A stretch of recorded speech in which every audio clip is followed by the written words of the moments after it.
Hoje, vamos explorar a história de um dos personagens mais infames e cruéis da história da humanidade, Adolf Hitler. Um homem que começou como um jovem cheio de ambições, mas que se tornaria o líder de um dos regimes mais brutais já vistos, deixando um rastro de horror e destruição pelo mundo. Como ele chegou ao poder? O que moldou sua mentalidade?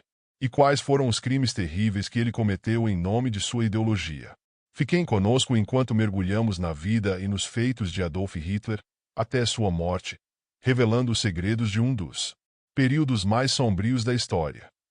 Hitler era austríaco e nasceu em uma cidade do interior do país chamada Braunau em 20 de abril de 1889. Os pais de Adolf Hitler chamavam-se Alois Hitler e Clara Pouzou, e ele foi o quarto filho desse casal, o primeiro a sobreviver em longo prazo. Os filhos de Alois e Clara que nasceram antes de Hitler e faleceram foram Gustav, Otto e Ida. O pai de Hitler, anteriormente chamado Alois Kielgruber, mudou seu nome na década de 1870. Trabalhava como inspetor em um posto alfandegário de Braunau. Por isso, Hitler cresceu em um ambiente familiar de classe média e de condição financeira saudável.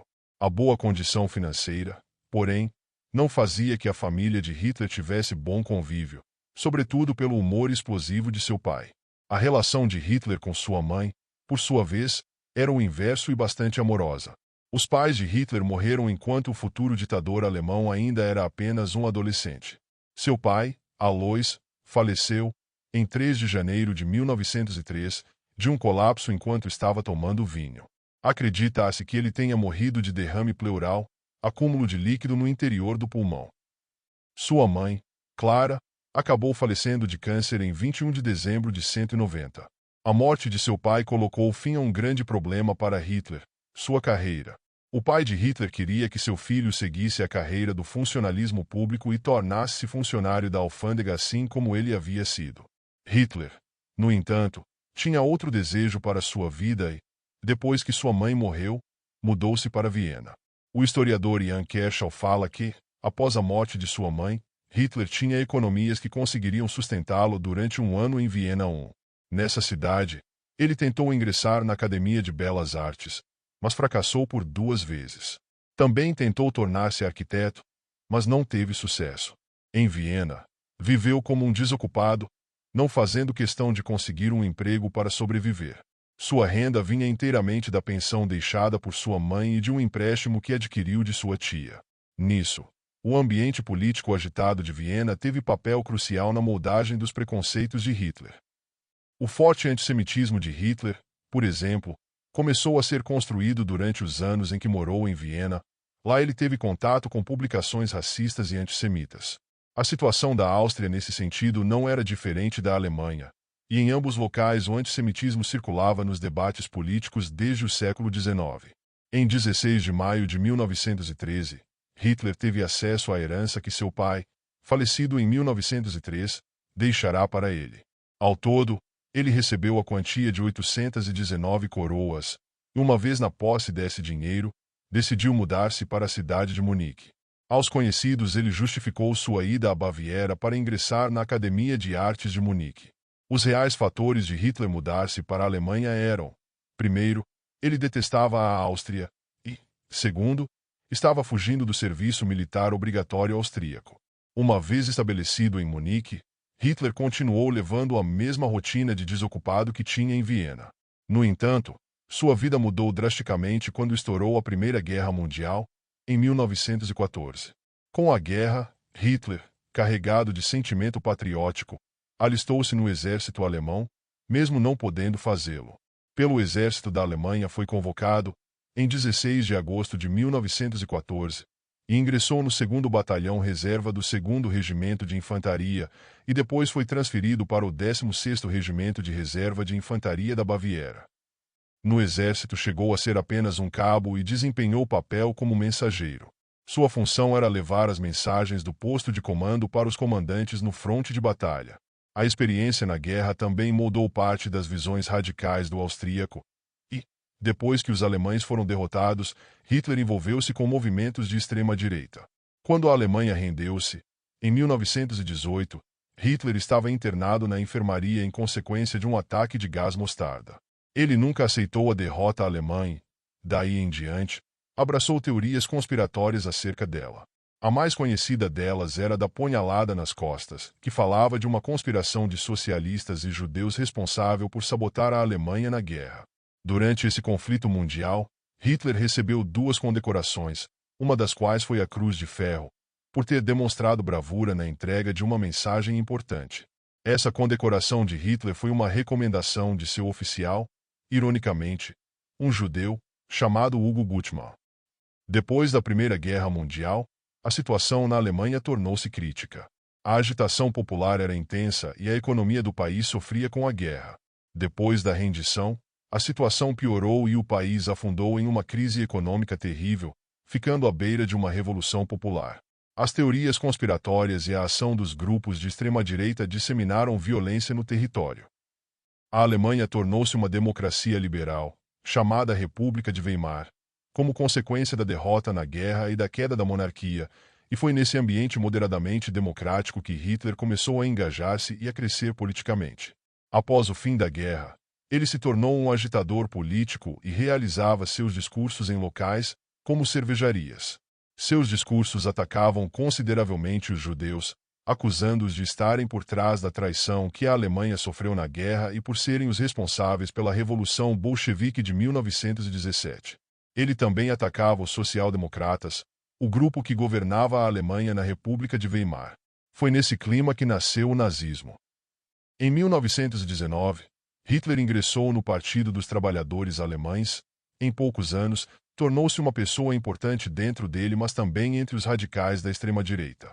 O sucesso de Hitler é explicado, por Ian Kershaw, pelo fato de que ele era um ótimo propagandista e sua capacidade retórica destacava-se. O partido de que Hitler fazia parte era da extrema-direita alemã e possuía um discurso nacionalista, antissemita e antimarxista. Em fevereiro de 1920, o partido mudou seu nome para Partido Nacional Socialista dos Trabalhadores Alemães. O partido de Hitler ainda pregava posteriores vermelhos pela cidade, e o intuito dessas ações era o de atrair a atenção dos trabalhadores do país.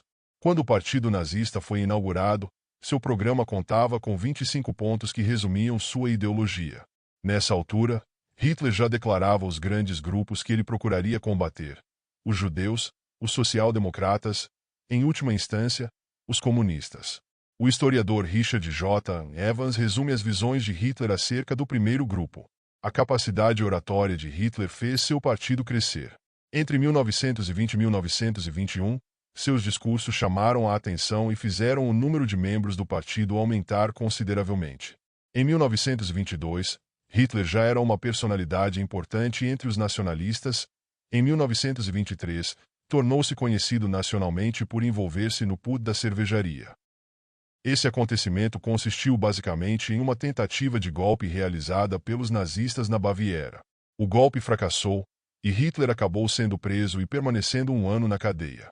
Nesse período, ele organizou a ideologia nazista no livro chamado Mein Kampf, que significa Minha Luta em português. Mesmo antes de ser preso, Hitler havia se convencido da ideia de seu papel como líder do nazismo, e até por isso conduziu o golpe na Baviera. Depois que ele saiu da prisão, assumiu a liderança do nazismo e tomou a frente dos movimentos nacionalistas de extrema-direita na Alemanha. Ian Kershaw fala que o primeiro discurso de Hitler, após sair da cadeia, contou com a presença de 3.000 pessoas, e só não teve mais público porque mais 2.000 foram proibidas de entrar, pois o local estava abarrotado. Esse acontecimento teve importância simbólica, pois comprovou o papel destacado de Hitler entre os movimentos da extrema-direita. A partir daí, Hitler procurou ampliar a popularidade do nazismo na Alemanha. Para isso, começou a desenvolver ações para divulgar as ideias nazistas entre diversos grupos da sociedade, tais como médicos, juristas, professores, mulheres, estudantes, claro, trabalhadores empobrecidos. Hitler conseguia então amplificar o alcance de seu discurso nacionalista, antissemita e radical. Nesse período de crescimento do partido, alguns nomes começaram a despontar como lideranças no interior do nazismo, tais como Rudolf Hess, Hermann Göring e Joseph Goebbels. O nazismo também começou a tornar-se popular entre classes como a de camponeses. O crescimento do partido fez com que a saudação Heil Hitler. O crescimento do nazismo sob a liderança de Hitler ficou patente pelos resultados eleitorais. Em 1928, os nazistas conquistaram 12 assentos no Reichstag, o parlamento alemão. Em 1930, o número de assentos saltou para 107. E, em 1932, os nazistas conquistaram 230 assentos. Assim, o Partido Nazista tornou-se o maior da Alemanha. Em 1932, Hitler conseguiu sua nacionalidade alemã, e isso lhe permitiu concorrer à eleição presidencial nesse país.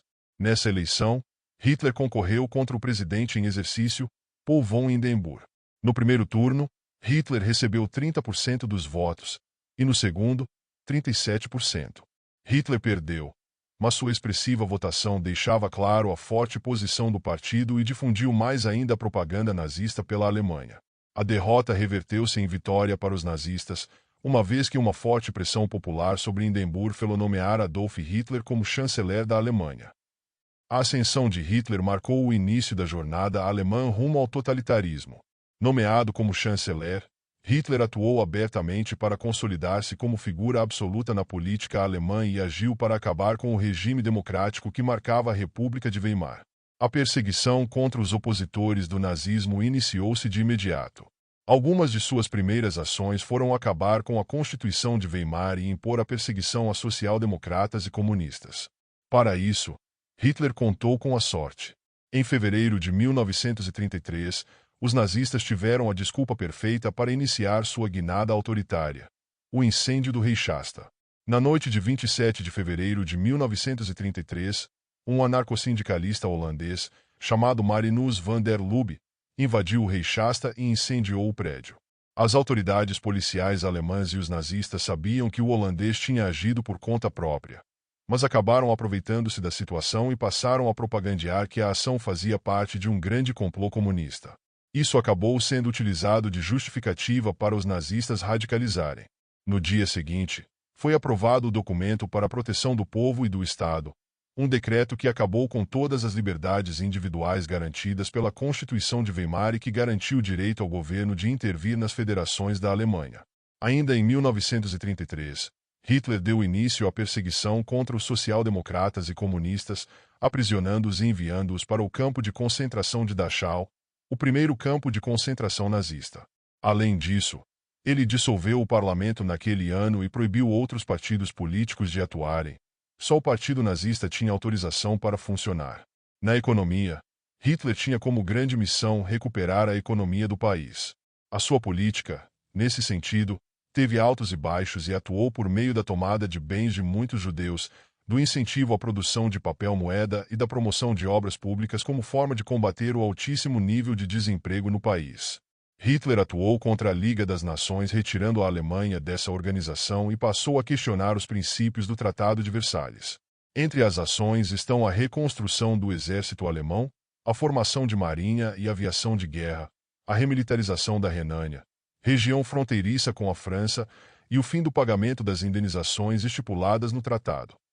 Os poderes de Hitler ampliaram-se consideravelmente em 1934, quando o presidente da Alemanha, Hindenburg, faleceu aos 86 anos. A morte do presidente fez Hitler mobilizar os ministros alemães a aprovarem a lei sobre o chefe de Estado do Reich alemão. Com isso, Hitler absorveu os poderes presidenciais e passou a ser chefe de governo e de Estado, possuindo poderes ilimitados. Uma vez estabelecido no poder, Hitler fez com que seu discurso contra os judeus fosse praticado. Após anos de retórica permeada de ódio contra esse grupo, não foi difícil para que ele o perseguisse. Entre 1933 e 1939, uma série de medidas foi realizada para excluir progressivamente esse grupo da sociedade alemã. Os judeus foram inicialmente excluídos do serviço público alemão, e a violência contra eles começou a aumentar com milícias, sobretudo as tropas de assalto, atacando famílias judias e com parte da sociedade boicotando negócios geridos por judeus. Em 1935, Hitler autorizou a consolidação de leis que impunham juridicamente a segregação dos judeus na Alemanha. Conhecidas como Leis de Nuremberg, essas foram um conjunto de ordenamentos jurídicos que tratavam da miscigenação e da cidadania alemã. Por exemplo, casamentos entre judeus e não-judeus foram proibidos na Alemanha, assim como aqueles ficaram proibidos de terem relações sexuais com não-judeus. Os nazistas também estipularam conceitos que definiam a cidadania alemã. Assim, decidiu-se quem tinha e quem não tinha direito a receber a cidadania. Os judeus, naturalmente, foram excluídos. A exclusão jurídica fomentava a violência física e, em 1938, a situação tomou uma nova dimensão. Em 1938, em represália ao assassinato de um alemão por um judeu em Paris, Hitler autorizou a realização de um pogrom, ataque físico, contra os judeus na Alemanha. Na virada de 9 para 10 de novembro de 1938, nazistas de toda a Alemanha foram mobilizados para atacar judeus. As casas destes foram invadidas, pessoas foram espancadas, lojas e sinagogas foram incendiadas. Esse acontecimento ficou conhecido como Noite dos Cristais. Especula-se que nesse ataque milhares de pessoas tenham morrido, embora o número oficial de mortos seja de 91 pessoas, e milhares de lojas e sinagogas foram destruídas em todo o país. Outro acontecimento importante. Durante esse pogrom, cerca de 30.000 judeus em toda a Alemanha foram presos e enviados para os campos de concentração de Dachau, Buchenwald e Sachsenhausen. Ao longo de sua vida, Hitler deu inúmeras demonstrações de exaltação à guerra. Ao longo da década de 1930, como mencionado, ele fortaleceu o exército alemão com o intuito de formar o seu almejado Terceiro Reich. Esse Reich era a construção de um novo império alemão, baseado no que ele defendia como Lebensraum, o espaço vital. Espaço vital era um conceito que defendia a construção de um grande império alemão por meio da ocupação de terras que historicamente tinham sido ocupadas pela população germânica. Nessa terra, os alemães poderiam prosperar com base na exploração de povos entendidos como inferiores, como os eslavos. Uma vez garantida a força do exército alemão, Hitler passou para a fase expansionista. Ele atuou abertamente para promover a expansão do território alemão sobre a Áustria e a Checoslováquia. Ambos territórios foram unificados à Alemanha em 1938 e 1939, respectivamente. A unificação da Checoslováquia, inclusive, deu início a uma crise diplomática entre a Alemanha, França e Reino Unido, que resultou na chamada Conferência de Munique. Nessa conferência, Hitler assumiu um compromisso não reivindicar novos territórios na Europa, mas isso foi um grande blefe do ditador alemão. Seu próximo alvo já estava definido: a Polônia, país surgido em grande parte do território da antiga Prússia e que, até o começo do século XX, tinha grande número de habitantes etnicamente alemães. A Polônia, por sua vez, tinha acordos de cooperação com franceses e britânicos, e Hitler, mesmo recebendo ultimatos das duas grandes nações da Europa Ocidental, resolveu seguir em frente. Organizou uma operação de bandeira falsa e invadiu a Polônia em 1º de setembro de 1939. 2 dias depois, franceses e britânicos declaravam guerra à Alemanha. A declaração de guerra de franceses e britânicos chocou Hitler e a Alemanha. Ele não esperava a reação de seus adversários. Segundo Ian Kershaw, seu plano era lutar contra franceses e britânicos entre 1943 e 1945 e não antes disso. O historiador também afirma que a pressão da cúpula nazista e suas próprias ambições fizeram Hitler dar o arriscado passe de invadir a Polônia. Ele sabia dos riscos e pôs tudo a perder. Ian Kershaw também estabelece muito bem o que a guerra representava para Hitler. Na visão do líder nazista, o futuro da Alemanha só poderia ser determinado por meio da guerra. Em sua visão dualista, a vitória garantiria a sobrevivência, a derrota significaria a erradicação total, o fim do povo alemão. Para ele, a guerra era inevitável.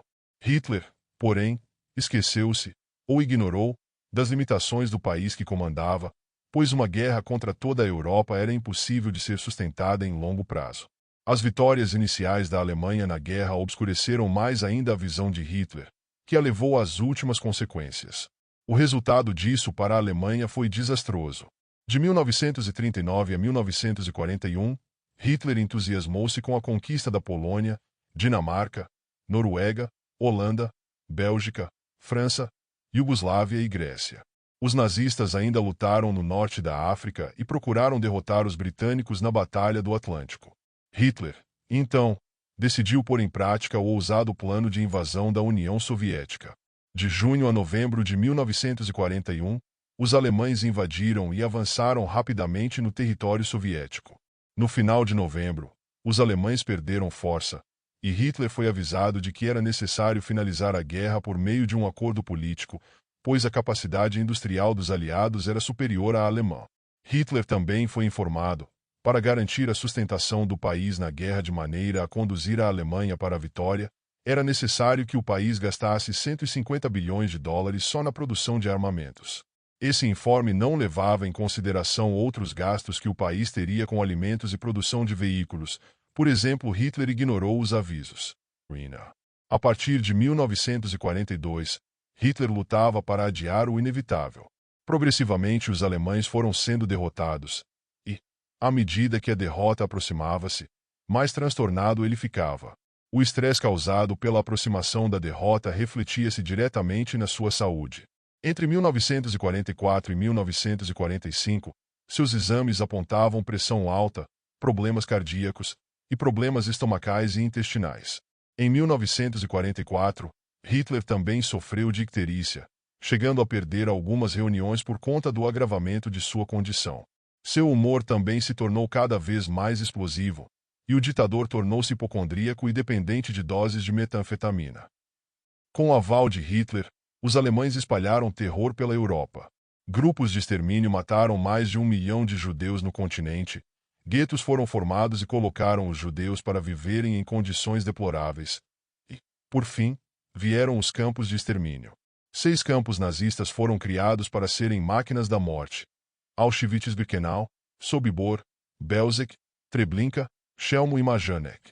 O envolvimento da Alemanha em uma guerra que arrasaria o país e o horror praticado na Europa por meio do Holocausto convenceram pessoas nesse país de que era necessário livrar-se do líder para interromper a guerra e a barbárie provocadas por ele. Uma dessas pessoas era o oficial do exército alemão chamado Klaus Schengraf von Stauffenberg. Stauffenberg decidiu que era necessário assassinar Hitler no final de 1942 e, em 1943, ele já estava envolvido com outros conspiradores. Junto de Henning von Treschow e Hans Oster, por exemplo, foi elaborada a Operação Valkyria, um plano que visava a tomada do Estado alemão por meio da execução de Hitler e de outros líderes nazistas. Stauffenberg tentou mobilizar pessoas interessadas em realizar os atentados, mas muitos se recusaram ou não puderam realizá-los por força das circunstâncias. Em 1º de julho de 1944, Stauffenberg passou a ter acesso direto a Hitler e decidiu que ele próprio o mataria. Após 3 tentativas que precisaram ser abortadas, Stauffenberg teve a chance de assassinar Hitler em 20 de julho de 1944. Em um bunker localizado em Rastenburg, Stauffenberg tentou realizar um ataque à bomba contra Hitler, mas acabou errando na hora de armar as bombas, e só armou uma das 2 que possuía. A bomba explodiu, mas Hitler só teve ferimentos leves. Stauffenberg e outros conspiradores foram denunciados por um de seus cúmplices chamado Friedrich Fromm. No dia 21 de julho, Stauffenberg foi executado pelos nazistas e seu delator, Fromm, também o foi meses depois.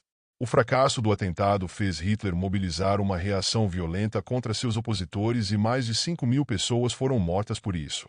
Em abril de 1945, os soviéticos cercaram a cidade de Berlim e iniciaram a conquista da capital alemã.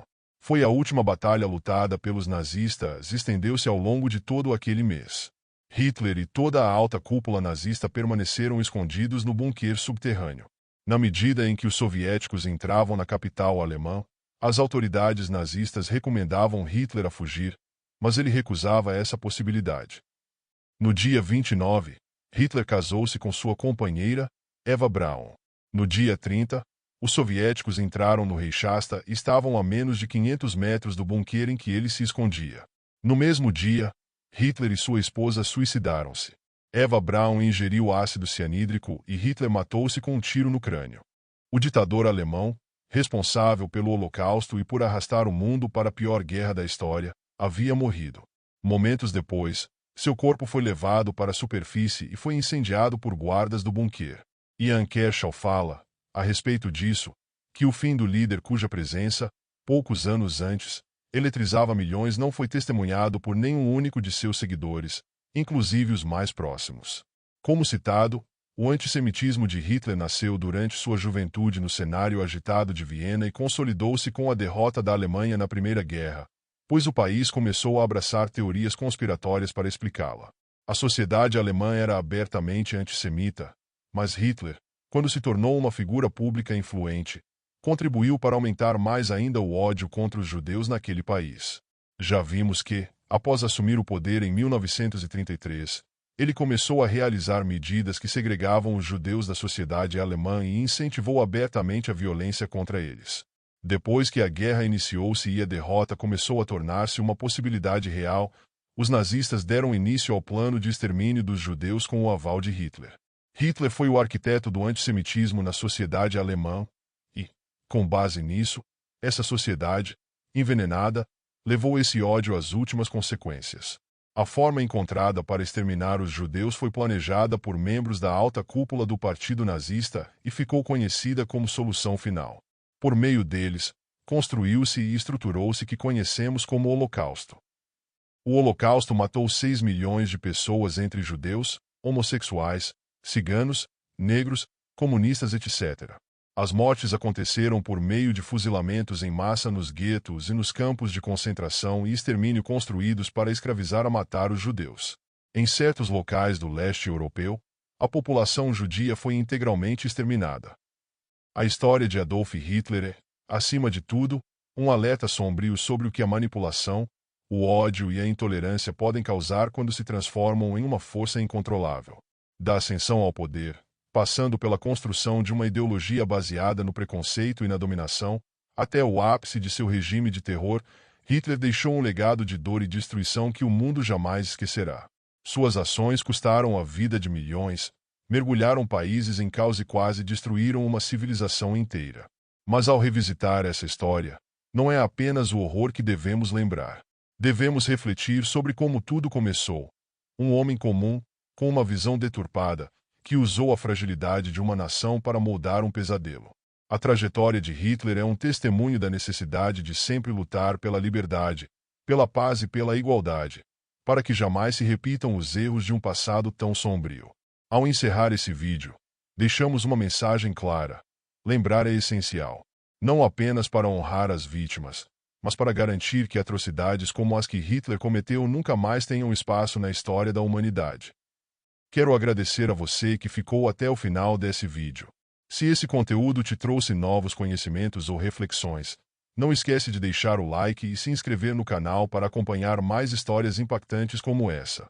Seu apoio é essencial para que possamos continuar trazendo conteúdos de qualidade. Muito obrigado por assistir, e até o próximo vídeo.